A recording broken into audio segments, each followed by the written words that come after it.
Lo que nos planteamos es estudiar cuál va a ser la adaptación de nuestros cultivos a los posibles cambios futuros que se han previsto, los cambios climáticos, un incremento de las temperaturas y un incremento de la concentración de CO2. De las temperaturas, pues estaría como en unos 2 a 5 grados en los próximos 50 años y como entre el 10 y el 20% en las concentraciones de CO2 también en los próximos 50 años. Entonces, para evaluar esto, nosotros tenemos una cámara climática en la que podemos modificar todas las variables. En este caso, lo que hemos considerado es variar la temperatura y variar la concentración de CO2.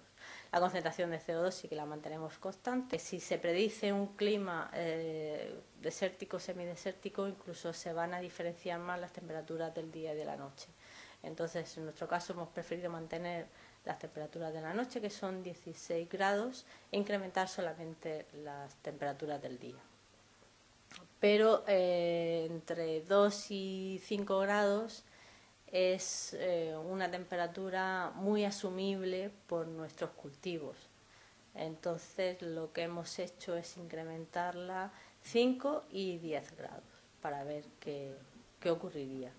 Y lo que realizamos, este estudio lo realizamos en cuanto a ver el desarrollo de la planta, su capacidad fotosintética y su captación de CO2 y la capacidad de absorber agua. Bueno, en principio lo que nosotros introdujimos una variable y fue porque realmente en nuestra región el problema que tenemos es de agua salina, casi en todas las zonas donde se riega, sobre todo las plantas hortícolas, se riega con aguas con una salinidad considerablemente alta. Y entonces lo que un poco la hipótesis de nuestro trabajo fue si realmente nuestras plantas que están adaptadas a estas condiciones salinas, incluso también a deficiencias hídricas, a una disminución en determinadas épocas del año del aporte hídrico, si están adaptadas a estos estreses probablemente sufrirán menos estos estreses que le estamos añadiendo, como el incremento de la temperatura o de la concentración de CO2. Y lo que estamos haciendo es aplicar una concentración salina media, que es realmente lo que podría llevar un agua de riego normal.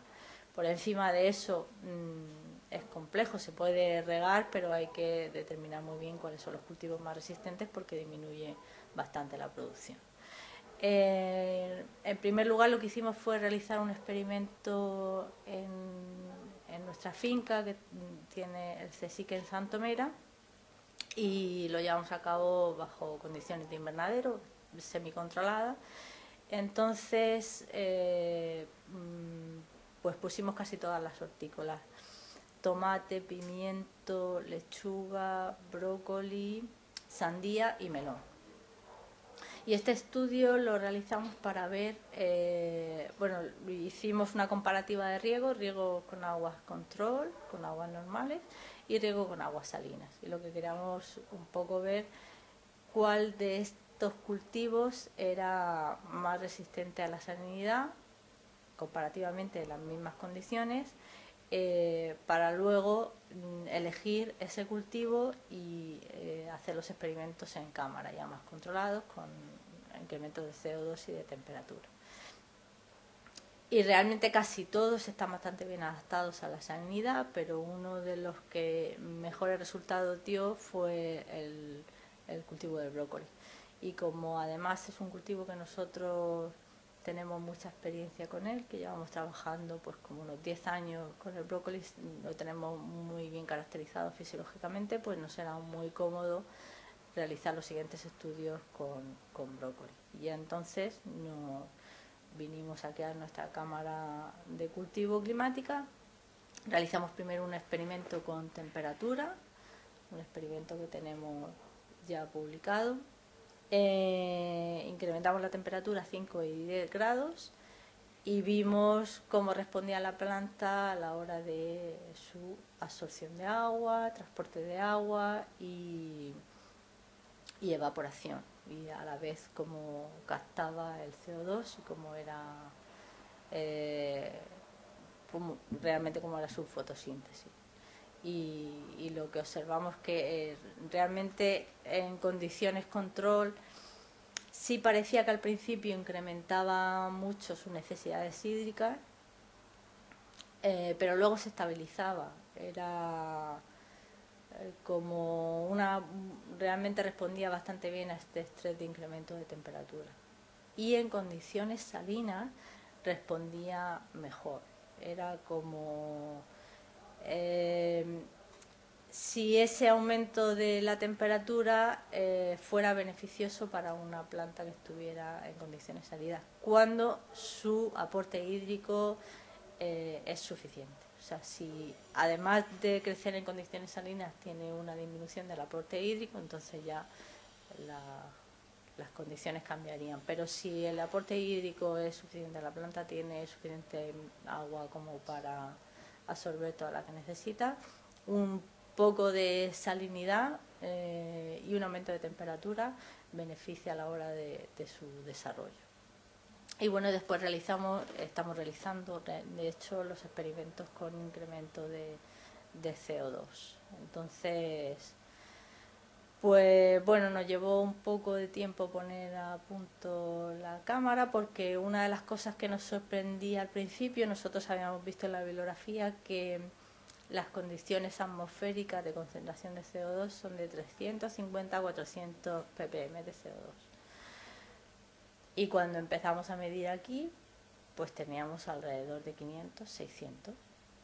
Y decíamos, no es posible, la sonda está mal, trajimos técnicos de todos sitios, y es que realmente esas condiciones de 350 a 400 ppm son en mitad del campo y rodeado de vegetación. En una ciudad y en un edificio las concentraciones de CO2 son mucho más altas, pero mucho más altas. Y estamos en el orden de eso, de 500, incluso 600 ppm. Entonces, a partir de ahí tuvimos que incrementar la concentración de CO2 y hemos realizado un único experimento en el que incrementamos la concentración hasta 900. El problema de llevar a cabo estos experimentos es que lo que no queríamos era comparar con otra cámara que tuviéramos al lado, ya que las condiciones de luz o de humedad pueden cambiar en un momento dado. Entonces lo que hacemos es que todos los experimentos los llevamos a cabo en la cámara. Entonces hay que hacer uno en unas condiciones y completar el ciclo después con las condiciones control. Por lo tanto nos lleva el doble de tiempo. Entonces durante este año iremos realizando todos los experimentos en ese sentido para ver cuáles son los resultados. De los resultados de este experimento de incremento de la concentración de CO2 todavía no están ahora mismo en evaluación, pero por el aspecto de las plantas realmente no mostraban, realmente mostraban como unos cambios morfológicos, ya que se producía un poco de abarquillamiento. Era como si la planta intentara proteger los estomas de no captar o no eliminar el agua, como proteger realmente la parte del embed para evitar una excesiva absorción de CO2. Pero aparte de eso, el crecimiento fue bastante normal. Lo que pasa es que nosotros hacemos medidas de intercambio gaseoso, todo eso está todavía en evaluación, de absorción de nutrientes, pues toda la caracterización fisiológica está en evaluación.